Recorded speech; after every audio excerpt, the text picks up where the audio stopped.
Hello and welcome back to another video about a topic that very well can impact the composition of the Senate in 2022, and that is that Roy Blunt will not be running for re-election in the latest blow to the GOP, according to Politico. Now, he's the fifth Republican incumbent that says that he will not run this year, and that includes the pack of Richard Shelby. I think Jim Inhofe won't run for re-election later on, McConnell, stuff like this. But specifically in this election year, from the state of Missouri, Roy Blunt has announced that he will not run, and he's pretty prominent. He's the number 4 GOP leader when it comes to the slew of Republicans that are retiring. He had a pretty prominent position. I'm pretty sure he was the third in command in the Republican Senate. So had he waited another term, he could have become, if he waited, another 10 years, he would have become like number 2 or 1 even. So that's pretty interesting. Now, Blunt first elected to the Senate in 2010 and previously served about 14 years in the House, is going to leave the primary and quit in 2022. Right. Now, this is going to set off another primary that nobody saw coming. At least I didn't.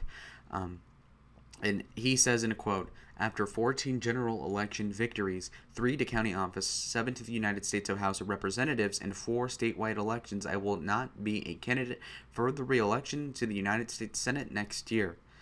Now, Blunt, who is now 71, has stayed a mainstay in Washington in politics and the Republican establishment for more than 2 decades. First elected to the House in the 1996 GOP wave, Blunt served as a Republican whip before jumping to the Senate. In announcement of his retirement, he will now retire with Rob Portman, Pat Toomey of Pennsylvania, the Portman of Ohio, by the way, Richard Shelby of Alabama, and Richard Burr of North Carolina, okay?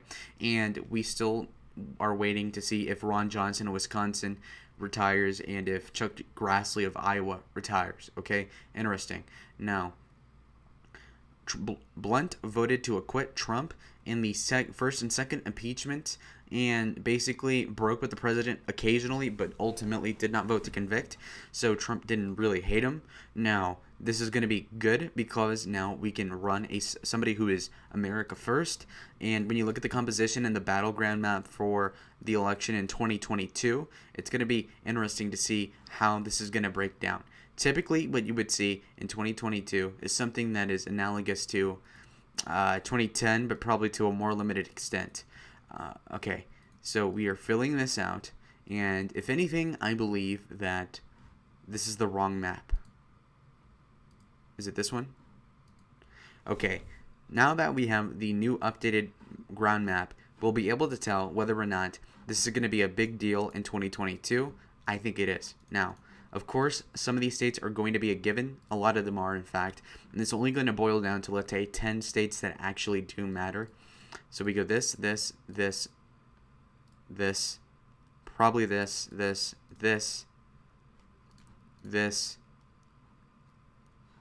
Okay.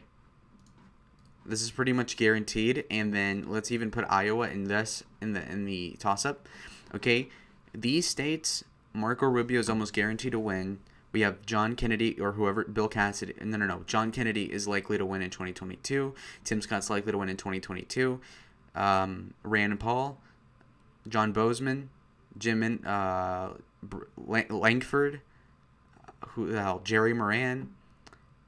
Thune is up. That's also this one. And North Dakota, I don't remember who that is, but he'll probably get the Trump endorsement anyway. Idaho, Mike Crappa got the endorsement from Trump. And in 2022, Mike Lee is up.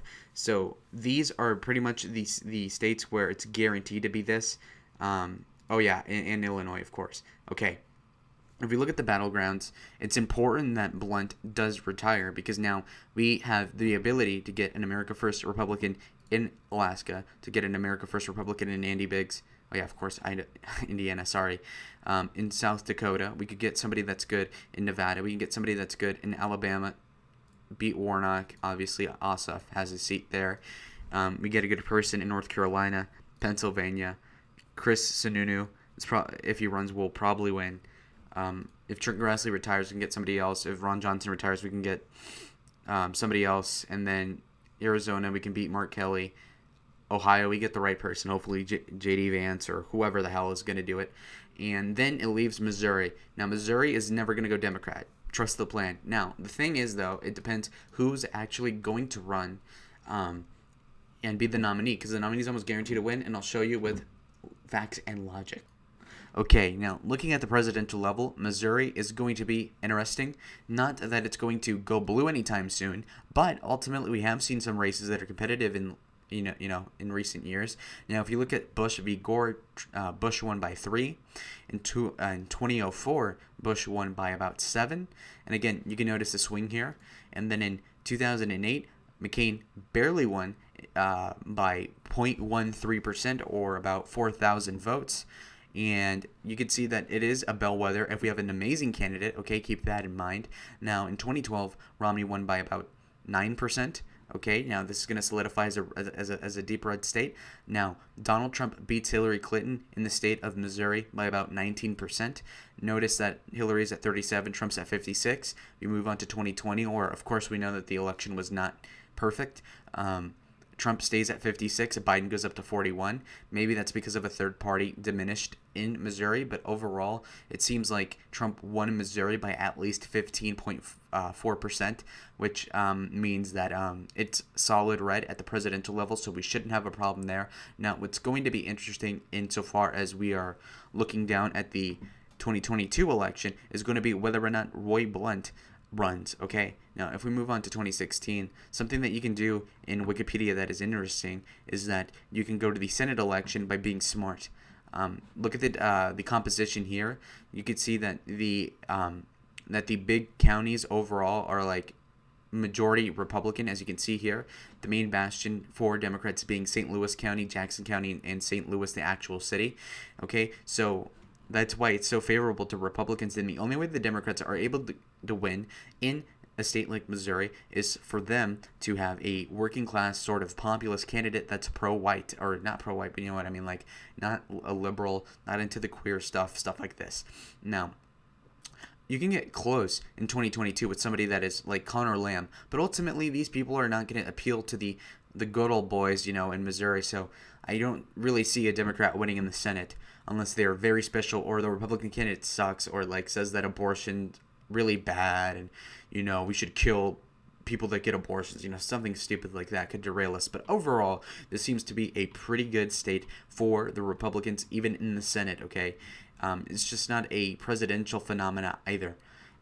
All but 2 districts are Republican, so this is pretty much a safe district. And we see people such as the black guy, his name is Jamie Harrison. Okay, he runs the Democratic fundraising committee or something like that, and he controls a lot of the Democratic money. And he said, wow, look, Blunt retired. Okay, now it's in play. It's like, okay, dumbass, come spend your money, you're gonna lose. Whereas when we spend our money in Missouri, we're going to win. But it's going to have to be an America First candidate. And by that, I mean an anti-immigration guy. And by anti-immigration, I mean lowering it. Of course, if we keep immigration the way it is, we are going to ostensibly lose the country because, the less white people, and even more directly, the less conservatives there are, which tend to be white, that tend to be male, that tend to be Protestant, Christian, evangelical, we are going to lose elections in the federal level and then at the state level in most states eventually. So let me get you to the Senate election, and I will describe to you how this is going to be safe. Now we have the track record of Roy Blunt.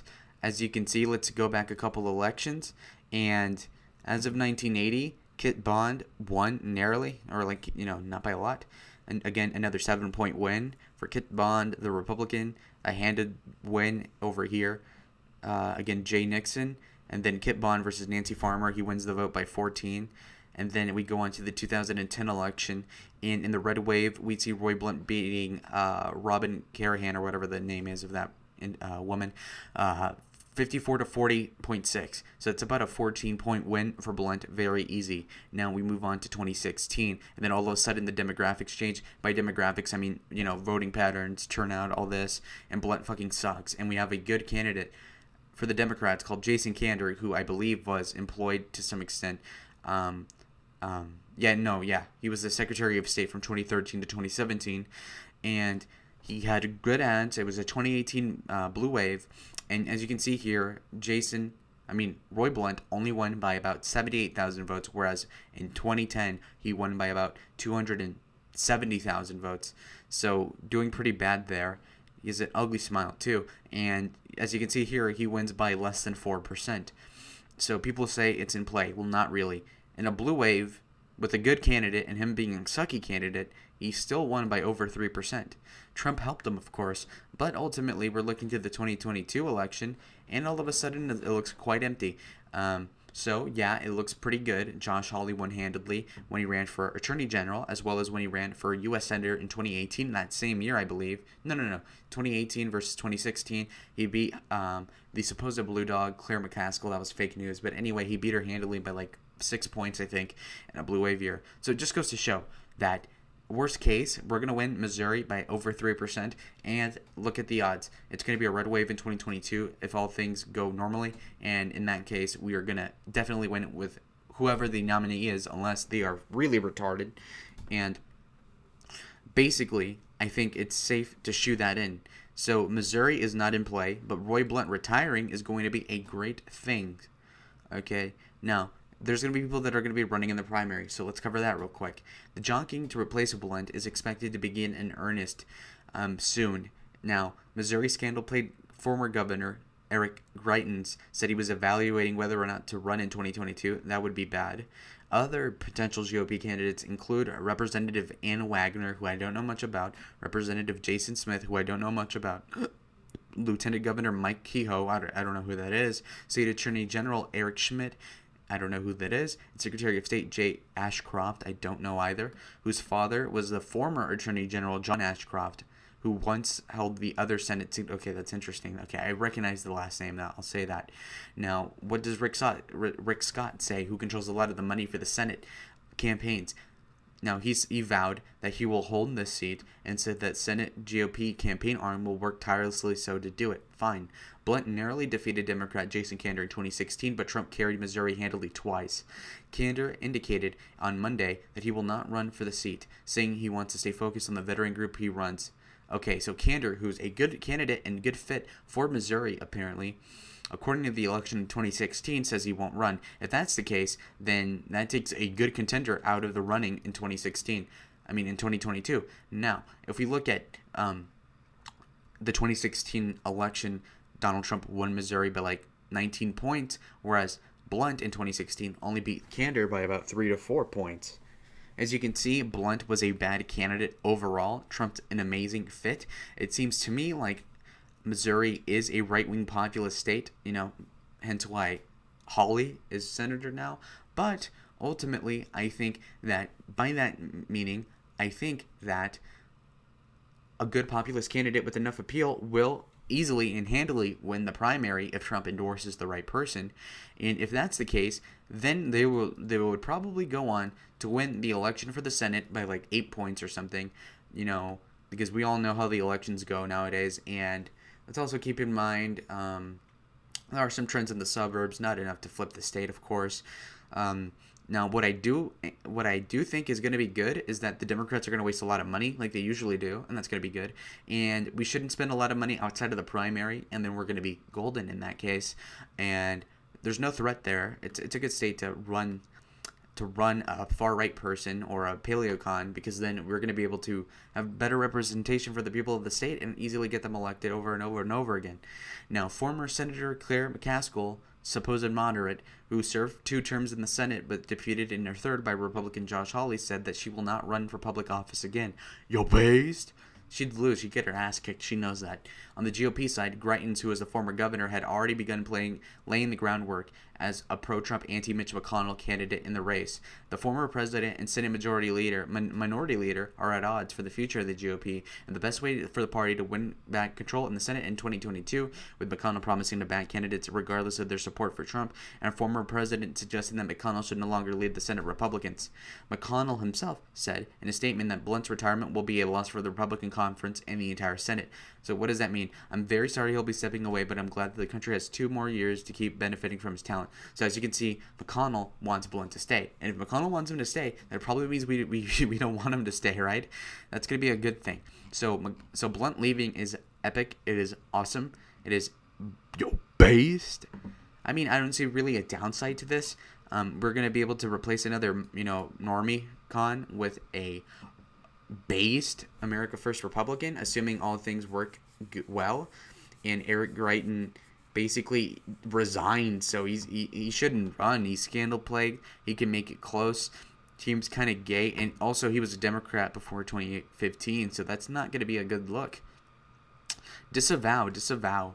Doesn't seem like a good candidate, and maybe I'll make a video talking about the candidates in the future. But to wrap up the video, I believe that Roy Blunt retiring is a good thing. Complete W for the conservative movement. We're going to chug along just fine for now, and I'm kind of excited to see what's going on. So thank you for watching, and goodbye.